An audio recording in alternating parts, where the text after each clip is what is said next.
हमारी अकेली पार्टी है जो अपने मंत्री में के बारे में जरा सा पता चलने पे अपने मंत्री तक को जेल भेज देती है। और कोई पार्टी नहीं है भारत के इतिहास में जो अपने खुद के मंत्री को जेल भेज दे। हमारी अकेली पार्टी है जो अपने मंत्री को जेल भेज देती है अगर पता चल जाए कुछ गड़बड़ कर रहा है। तो कट्टर ईमानदारी ये हमारा दूसरा स्तंभ है। और इंसानियत, इंसान का इंसान से हो भाईचारा, यही पैगाम हमारा। धर्मों के बीच में, जातियों के बीच में ये जो लड़ाई झगड़े कराते हैं ये नहीं करना। सारे इंसान हैं, सब इंसान बराबर हैं, चाहे कोई किसी जात का हो, चाहे कोई किसी धर्म का हो, चाहे अमीर हो, चाहे गरीब हो, चाहे बच्चा हो, चाहे बूढ़ा हो, चाहे कैसा भी हो, सब इंसान बराबर हैं। और हर इंसान का फर्ज है दूसरे इंसान की सेवा करना। ये हमारे 3 स्तंभ हैं आम आदमी पार्टी के। और इन लोगों की क्या विचारधारा है? इनमें से एक पार्टी की विचारधारा है गुंडागर्दी। इतनी गुंडागर्दी मचा रखी है इन्होंने पूरे देश के अंदर, इतनी गुंडागर्दी मचा रखी है पूरे देश में। गुंडागर्दी करना, लफंगई करना, गाली गलौज करना, महिलाओं के साथ दुर्व्यवहार करना। जितने देश के ऐरे गहरे लुच्चे लफंगे हैं सारे इनकी पार्टी में संरक्षण देने के लिए चले जाते हैं। इनको बाकायदा माला पहना के इन लोगों को, सारे गंदे लोगों को ये अपनी पार्टी में शामिल कराते हैं। और दूसरी पार्टी की विचारधारा क्या है? भ्रष्टाचार। इतने भ्रष्टाचार किए उन्होंने, इतने भ्रष्टाचार किए। तो एक तरह से आप देखें तो जनता को इसलिए पसंद आ रहा है हमारी विचारधारा। और दिल्ली में हमने जो गवर्नेंस के काम किए, आज तक ऐसे काम कभी नहीं हुए।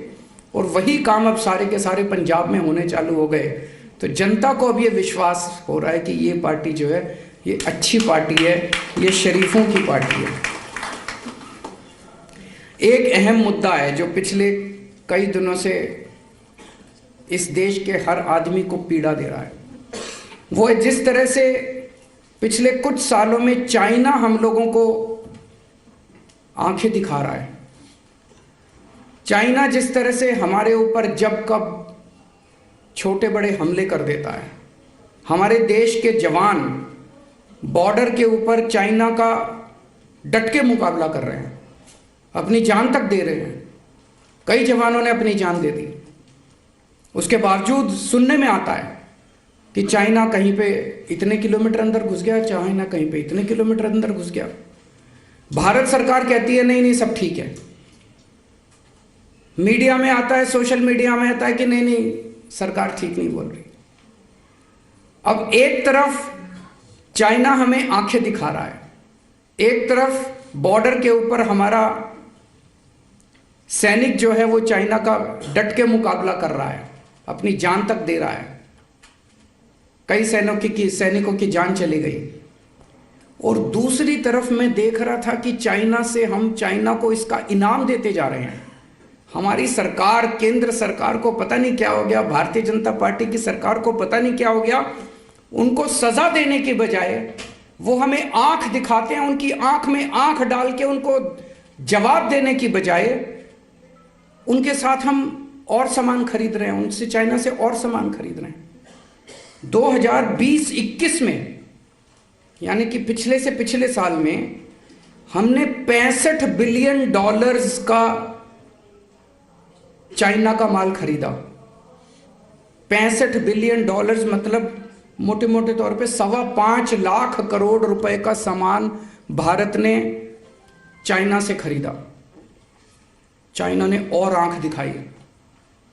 तो भारतीय जनता पार्टी की सरकार ने अगले साल $95 बिलियन का 7.5 लाख करोड़ का और सामान खरीदा उनसे, और सामान खरीदा। अरे आपको तो उनको सजा देनी चाहिए थी, उनको कहना चाहिए था कि या तो तमीज से रहो नहीं तो हम सामान खरीदना बंद कर देंगे तुमसे। करना चाहिए था कि नहीं करना चाहिए था? हमें तो उनको सजा देनी चाहिए थी, उनसे और माल खरीदने की। क्या मजबूरी है केंद्र सरकार की? क्या मजबूरी है भारतीय जनता पार्टी की? एक तरफ हमारे बॉर्डर पे सैनिक जान दे रहे हैं और दूसरी तरफ ये चाइना को इनाम पे इनाम देते जा रहे हैं, चाइना से और माल खरीद रहे हैं, और माल खरीद रहे हैं। क्यों? हमारे सैनिकों की जान की कोई कीमत नहीं है क्या? और माल क्या खरीदते हैं? चप्पलें इंपोर्ट हो रही है, कपड़े इंपोर्ट हो रहे हैं, खिलौने इंपोर्ट हो रहे हैं। ये हम नहीं बना सकते? चप्पलें हम नहीं बना सकते, कपड़े हम नहीं बना सकते, वहां से चश्मे इंपोर्ट हो रहे हैं। ये सारा सामान तो हम भी बना सकते हैं, भारत भी बना सकता है। भारत के अंदर भारत के लोगों को मैन्युफैक्चरिंग करने की बजाय सारा सामान चाइना से खरीद रहे हैं, चाइना को शाबाशी दे रहे हैं। चाइना, कुछ तो मजबूरी है इन लोगों की जो भारत को इन्होंने इस तरह से उनके सामने, हमारे सैनिकों की जान की भी इनकी कोई परवाह नहीं है। कहते हैं चाइना से माल सस्ता आता है, अरे नहीं चाहिए हमको सस्ता माल, हम भारत का माल खरीद लेंगे चाहे कितने में भी बने। हमारे भारत के लोग जो हैं वो कट्टर देशभक्त हैं, अपने सैनिकों की जान की कीमत है हमारे लिए। हमें नहीं चाहिए चाइना का सस्ता माल, डबल कीमत पे भी अगर हमारे देश के अंदर माल बनेगा हम डबल कीमत पे खरीद लेंगे अपने देश से माल,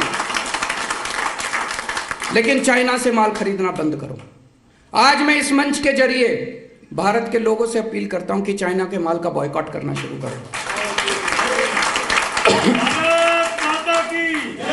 और मैं अपील करता हूं भारत सरकार से, थोड़ा सा दम दिखाओ यार, अपने देश के सैनिकों की थोड़ी सी इज्जत करना सीखो।